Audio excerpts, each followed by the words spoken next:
আলাইহিস সালামের স্ত্রী হান্না বিনতে ফাকুস নবী ইমরান আলাইহিস সালাতু ওয়াস সালামের ঘর সংসার করতেছেন, কিন্তু তার ঘরে কোনো সন্তান জন্মগ্রহণ করতেছে না।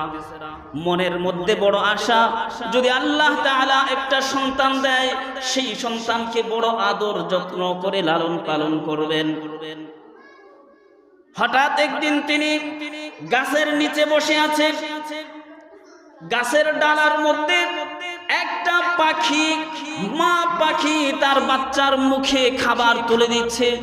এই দৃশ্যটা দেখে হান্না বিনতে ফাকুস মনের মধ্যে একটা আশা জাগলো, রবকে ডাক দিলেন, ওগো আল্লাহ, যদি তুমি আমাকে একটা সন্তান দাও, পাখির মতো আদর করে করে সেই সন্তানটাকে লালন পালন করতাম, বড়